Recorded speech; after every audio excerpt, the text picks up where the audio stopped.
Welcome to Alchemy with Bronwyn, a podcast dedicated to helping you live an inspired, heart-centered life by cultivating energetic mastery.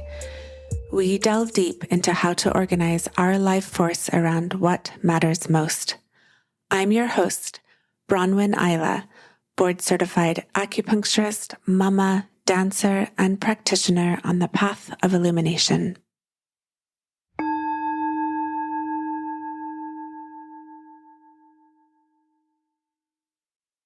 This is Bronwyn Ayla, and it is the autumn equinox. And I'm going to speak about how to attune to this time of the year, how to allow the autumn equinox to be influencing our conduct. So part of the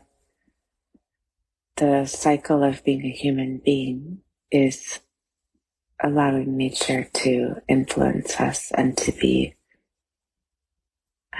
in harmony with what's happening in the outside world and in the inside world.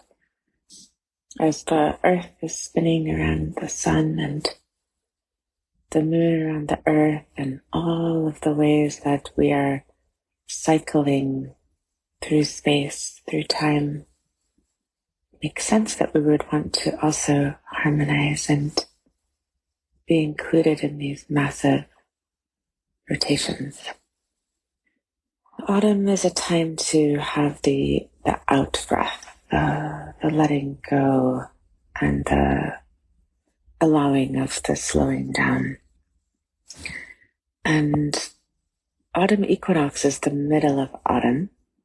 It's not the beginning of autumn. If you think about it, it's right between summer solstice, which is the longest, brightest day, and winter solstice, which is the darkest time of the year. So autumn equinox is right in between, and it's the middle of autumn. And we will have the beginning of winter around the first or second week of November. And all of the cycles of the year are divided into chi nodes, of which are all 2-week periods. And we are entering now into the chi node of autumn equinox, which is when yin and yang have equality and metal flourishes. Metal is the lung element. And when we say equality for yin and yang, we don't mean in quantity, but more in quality. It doesn't take a lot of yang to balance out yin, because yang is so spicy in that way. So it's important to think of autumn equinox as the middle of autumn, because if we're latent in turning our energy inward, it can cause different dis-eases in the system. And then we become out of balance with our environment.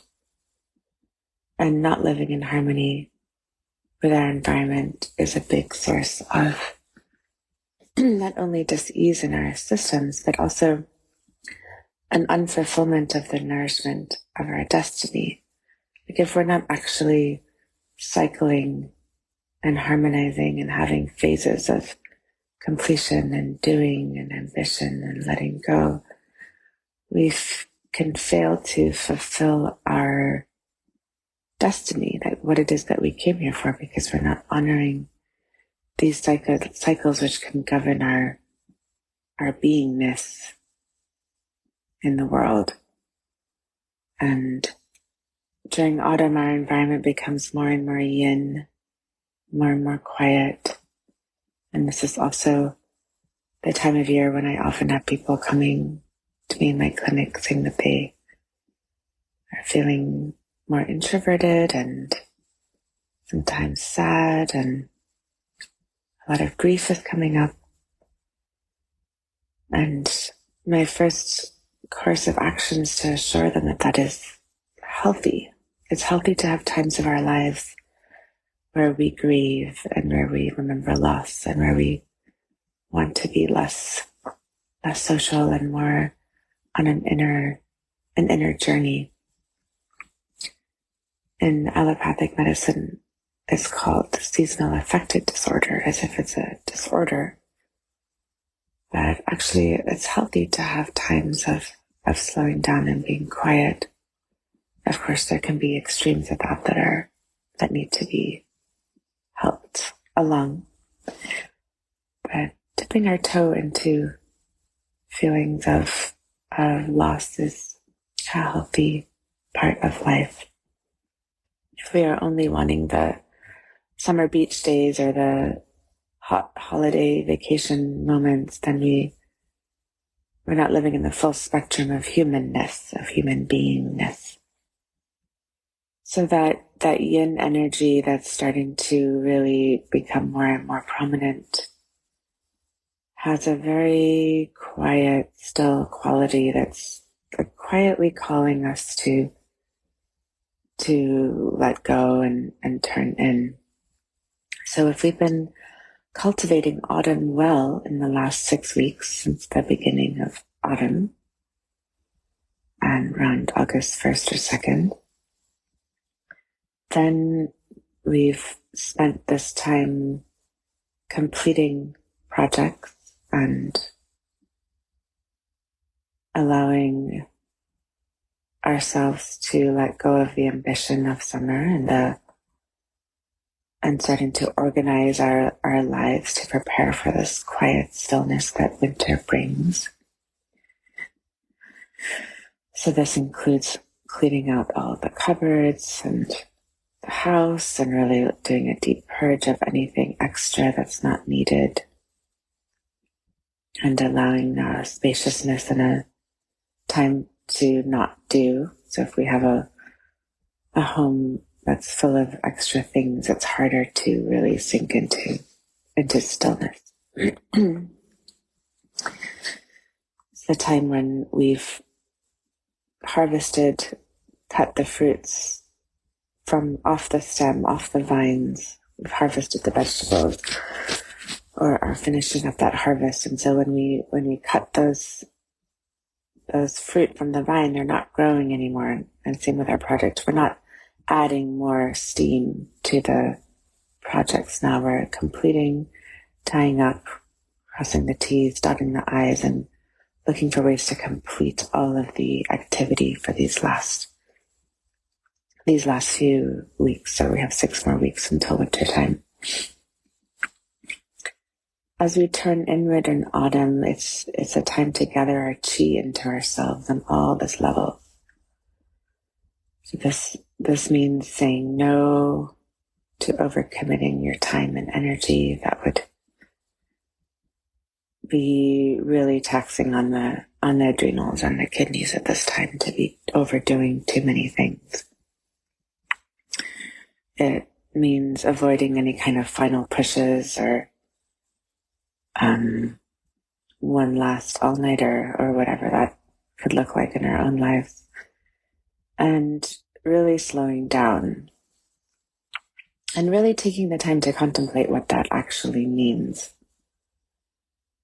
And sometimes if we didn't quite, if we planned our autumn during the summer months, then the autumn can look a lot busier than is actually appropriate, because in the summer we're like, oh, we're going to just do it. It's going to be fine. I'm going to have that much energy in the autumn, but it's not the same amount of energy in the autumn. So sometimes it takes slowing down and hulling, like taking out the things in the autumn that maybe already are too much. So if you've already overcommitted your autumn, go through your calendar and see what you can take out as being too much. So we want to organize these more scattered, spontaneous patterns of the summer months into a more calm, quiet time for reflection. And it's important to really put in the calendar, if you live in the West and have a more life of that kind, the times for rest and reflection. And really noting, okay, this day and this evening, this is the time where I'm going to actually stop and have unstructured time to be doing nothing. Eating foods that are sour and astringent can encourage this process of pulling ourselves inward toward ourselves and our internal sphere. The sour, if you think of eating a lemon, the shape that one's mouth makes, that kind of puckering in, that's what you want to do now. You want to start to draw in our energy, pull it in towards our centers. So sour foods can help this. For example, vinegars, sour plums, sauerkraut, pickles, hawthorn berry, rosehip tea, leeks, yogurt, olives, and grapefruit.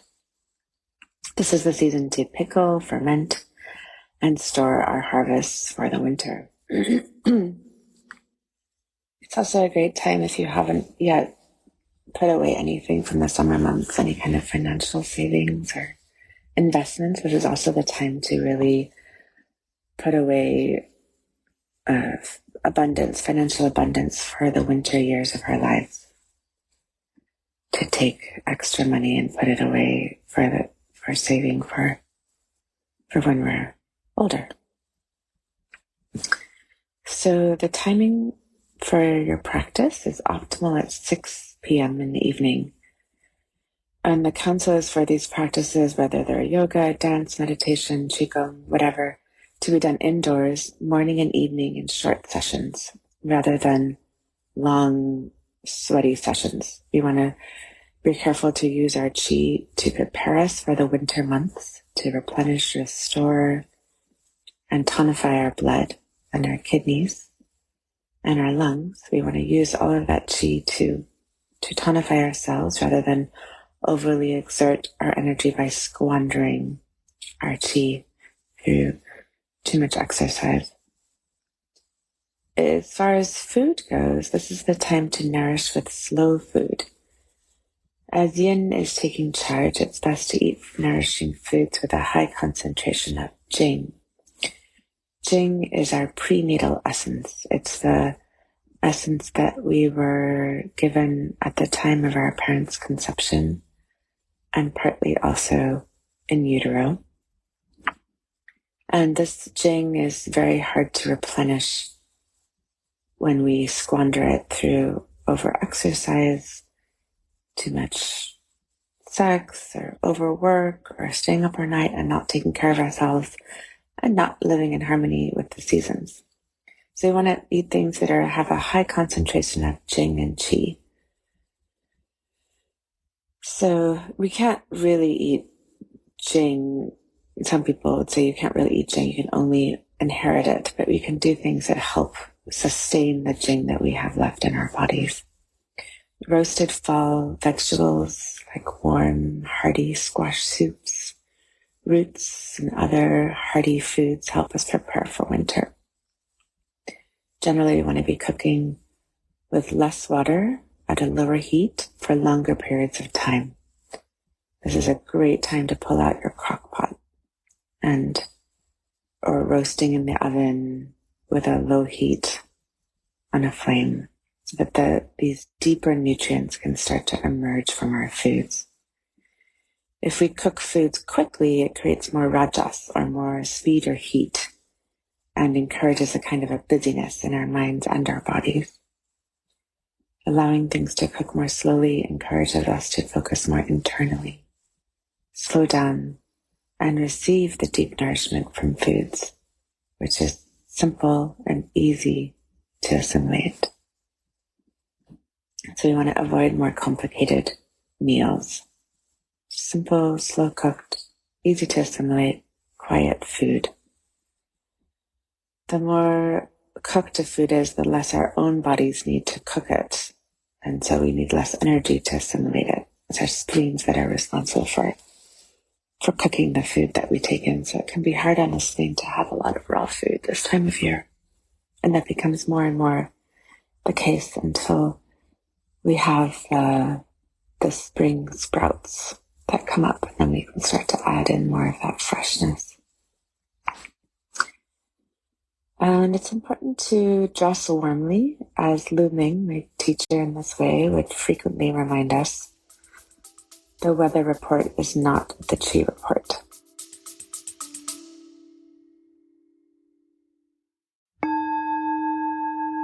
You can support this podcast and the work that I do with a monthly membership starting with as little as $3 a month. Higher subscription rates give you live weekly calls with me, which include video content. The biggest reason to support this work is so I can continue to make this transformative content for people everywhere in a sustainable way. Please go to bronwyn.love to find out about support options. That's BRONWYN.love.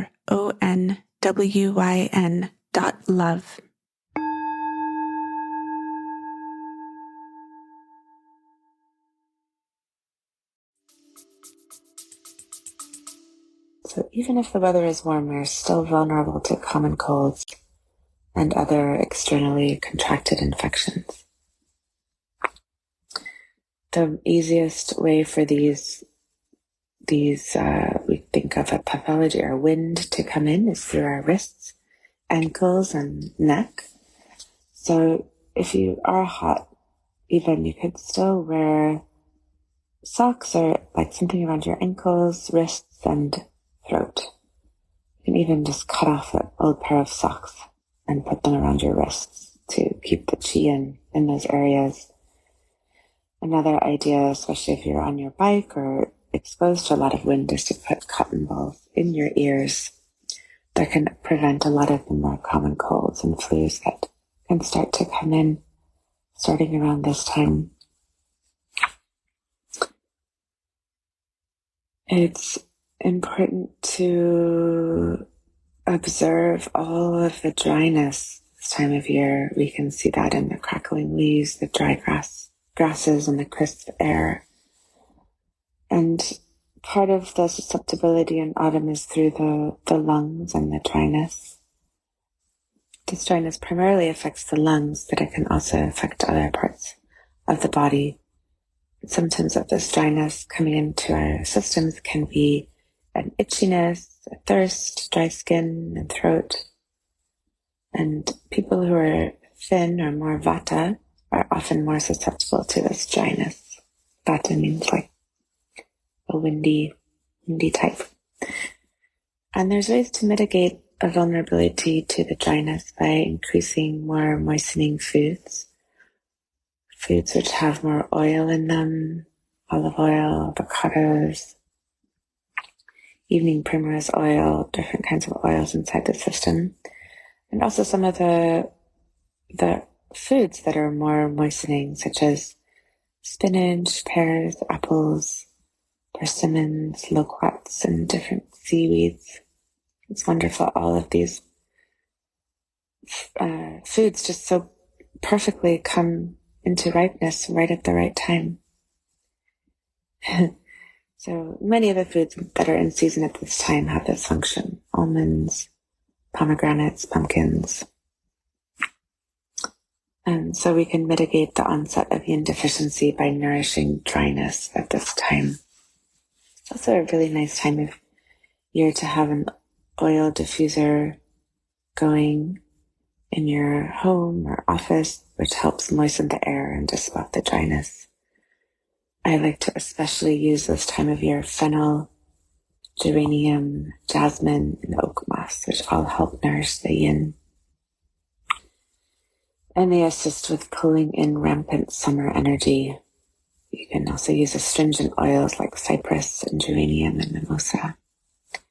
For treating and preventing lung ailments, you can go to eucalyptus, pines, and firs. You don't need to necessarily use essential oils. You can also just go out into your garden or somewhere where there's eucalyptus trees. Pull some of those fresh leaves off, put them in a pot and have it simmering on your stove all day. Add some cloves and orange peels and just keep this kind of autumn brew as a backdrop going, which can just be a really lovely way to keep your house moist. It's nice in the wintertime too to have a pot going in the background. You can add cinnamon, things like that. Another lovely way to keep the moisture happening is oil massages. We say abhyanga in Ayurvedic medicine. which is a self massage. After bathing, rubbing your body with nourishing oils like sesame, jojoba, or even olive oil. I like to make a blend every few months. My daughter and I have a separate blend, but we use a base of almond oil, semolina, sesame, jojoba, that kind of thing. And then we add in there some red raspberry seed, blueberry seed, these kinds of really deeply nourishing oils into that base with whatever is our favorite oils, essential oils in that moment that we're feeling called to. And then you can also add to this a couple of different flower essences or plant essences. And I like to put in our intentions into this oil mix for that time that we make it, which is usually it lasts us about 6 weeks. So we make it replenishing it. I also make a separate blend for the massages I do in the clinic for clients. And it's nice to have these on hand, the different blends for sore muscles and things like that. So using a lot of oil into the body, it's preferably you can warm the oil before you use it. We keep it in a little pot that we can just put it on the stove and warm it each time. And you can medicate it based on your individual constitution. But in general, this time of year, geranium, rose, and jasmine spiced oils help nourish yin and calm the spirit. This is especially useful to bring an aggravated vata or air element back into balance and mitigate the drying effects of the autumn environment. And it really helps slowing down the mind, all that vata derangement of all the things that need to get done. Those oils can really help just bring in that calm nourishment, the remembering of the call of the quieter time. And with this, it's important to remember ritual as we tune into our out breath. 8 times a year, I completely undo and redo our altars. And I clear off everything off the altar, really dust it, polish it, clean it, and rethink of all of our intentions, flow, important pieces, and prayers for the next 6 weeks. And harmonizing those prayers with the seasonal chi. It's important. So that the prayers become less ambitious and more quiet this time of year. This ritual helps us slow down, make meaning, listen to our dreams, and follow the omens so we act from a deeper self. We can run around all day long with a to-do list, the going, the emergency, putting out fires, or we can stop, clarify, and use magic to find our way through the chaos. This is a time to really call in your inner ceremonial space. And I recommend clearing off the altar, sitting. You can ask the oracle, whichever oracle you work with, whether it's runes or I Ching or tarot cards. Ask for some clarity, for some forward-moving places in yourself. Put your altar back together with those intentions and clarity in mind. And make sure that you go on a ceremonial hike this time of year as well. So moving the way we walk on a walkabout is the way that we often move in our lives. So take the time to make this your autumn equinox nature walk. Go out, look at the leaves, the quietness, see what's happening in the nature. And let there be some messages that come from the animals you encounter, the birds that you see, the bugs, the quiet, the trees, the plants. Let them also have their messages and ways of speaking to you about correct conduct in your life right now, how to really be in harmony with what's happening. There are so many, there's so much support for us on our paths when we actually drop in and listen.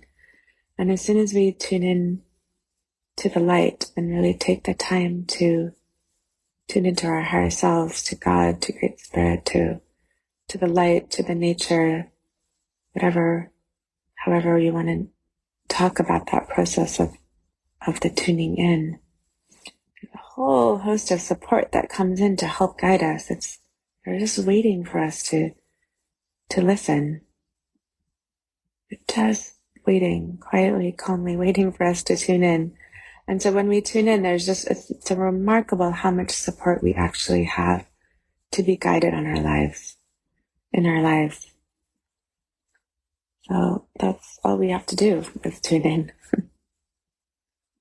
With this tuning in, if there comes that noticing of the emptiness, the what's been lost, the what's no longer here, and we have Dia de los Muertos, we have these traditions, Halloween, which really honor that time of listening into what's past, what's no longer here.